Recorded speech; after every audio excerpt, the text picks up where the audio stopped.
내 안의 물고기. 닐 슈빈저, 김명남 옮김, 김영사 출간.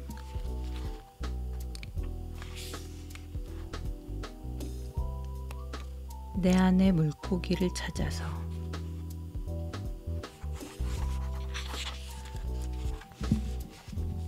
성인이 된 뒤 나는 매년 여름이면 북극권에서도 북쪽인 지역을 찾아가 눈과 진눈깨비 속에서 절벽의 암석들을 깨트리며 보냈다. 몸이 얼고 물집이 잡히고 아무것도 건지지 못하는 게 보통이었다. 하지만 운이 좀 따르면 고대의 물고기 뼈들을 발견하곤 했다.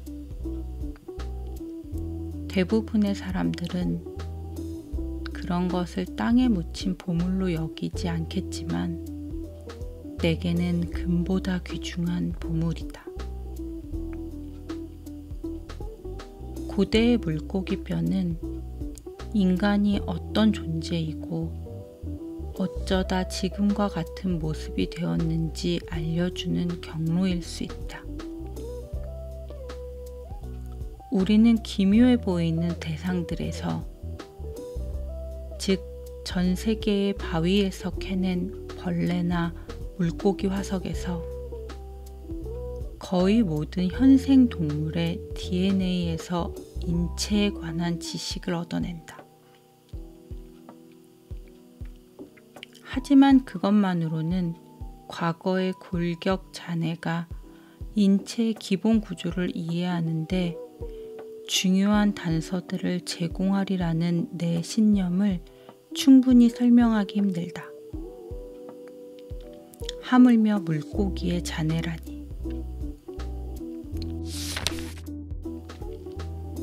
과학자들은 수백만 년 전에, 심지어 수십억 년 전에 벌어졌던 사건들을 어쩌면 그리 생생하게 파악하는가. 안타깝게도 증인이 없다. 우리 중에 그때 살았던 사람이 없기 때문이다. 사실 대부분의 기간 동안에 말을 할 줄 아는 동물은 살지 않았다. 입이 있는 동물이 아예 없었다. 아니, 머리를 지닌 동물조차 없었다.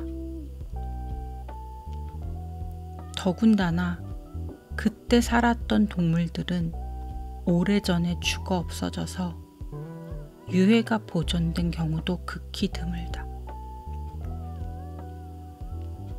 이제껏 지구에 살았던 모든 종들의 99% 이상이 멸종했고 그중 화석으로 보존된 것은 극소수에 불과하다. 더구나 우리에게 발견되는 것이 그중 일부분이라고 생각하면 과거를 들여다보려는 시도는 처음부터 실패할 운명을 지닌 것처럼 보인다.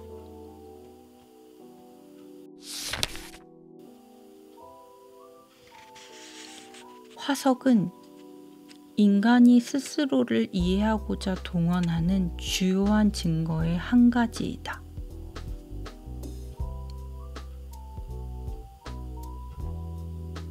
보통 사람들은 화석 발견이 놀랄 만큼 정교하고 예측 가능한 작업이라는 사실을 잘 모른다.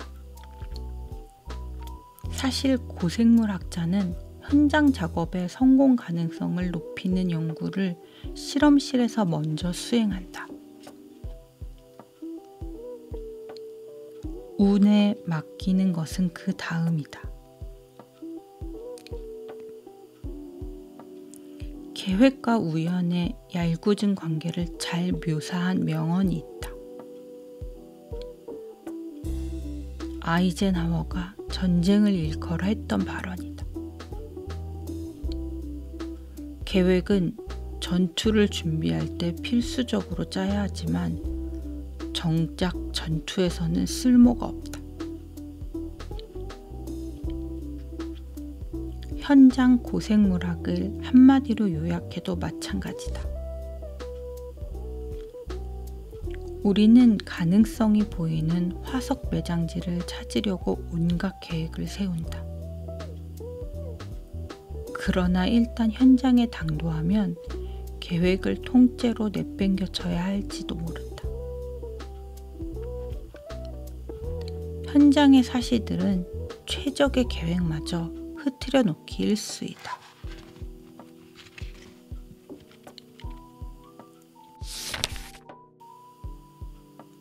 우리는 물고기가 땅으로 올라온 사건을 살펴볼 것이다. 이것은 생명의 역사에서 대단한 전이로 기록되는 일이다. 수십억 년 동안 지구의 모든 생물들은 물에서 살았다. 그러다가 3억 6,500만 년 전쯤부터 뭇에서도 생명체들이 서식하기 시작했다. 두 환경의 삶은 극단적으로 다르다. 물에서 숨을 쉴 때와 공기 중에서 숨을 쉴 때는 서로 전혀 다른 기관들이 필요하다. 배설, 섭식, 이동도 마찬가지다. 완전히 새로운 종류의 몸이 생겨나야 한다. 언뜻 보기에는 두 환경의 차이가 어마어마해서 다리를 놓기가 불가능할 것만 같다. 하지만 증거를 보면 생각을 바꿀 수밖에 없다. 불가능해 보이지만 실제로 일어났던 일이기 때문이다. 적절한 연대의 암석을 찾아 나선 우리에게 도움이 되는 중요한 사실이 한 가지 있다. 암석에 들어있는 화석들이 무작위로 배열된 게 아니라는 사실이다.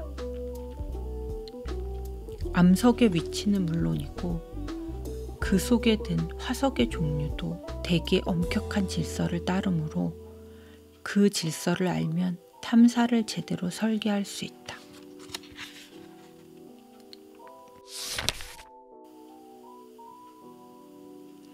사실 동물원이나 수족관의 동물들과 인간을 비교해보는 것만으로도 세상의 암석들 속에 어떤 순서로 화석이 들어있을지 예측해볼 수 있다.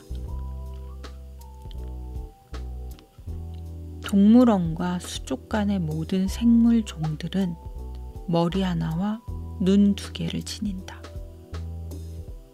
그런 종들을 모든 것을 지닌 것이라고 부르죠. 머리 하나와 눈 2개를 지닌 생물들 속에 팔 다리를 지닌 하위 집합이 있다. 그런 종들을 모든 것에 더해 팔다리를 지닌 것이라고 부르자.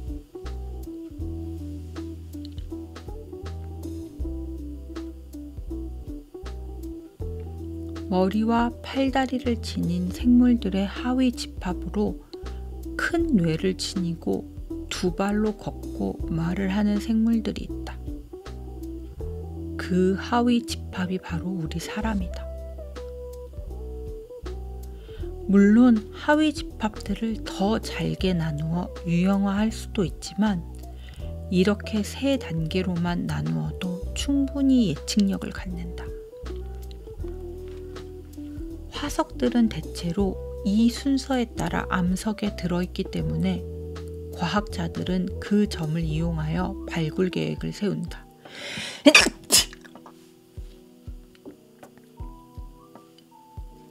앞서의 3단계를 예로 들면 머리 하나와 눈 2개를 지닌 모든 것을 지닌 것, 집합의 최초 구성원은 모든 것에 더해 팔다리를 지닌 것, 집합의 최초 구성원보다 한참 앞선 화석 기록으로 등장할 것이다. 구체적으로 말하면 최초의 어류는 최초의 양서류보다 앞서 등장한다. 우리는 더 많은 동물들을 관찰하고 집합들이 공유하는 특징을 더 많이 살펴보고 암석의 연대를 더 정확하게 평가함으로써 예측력을 더욱 높일 수 있다.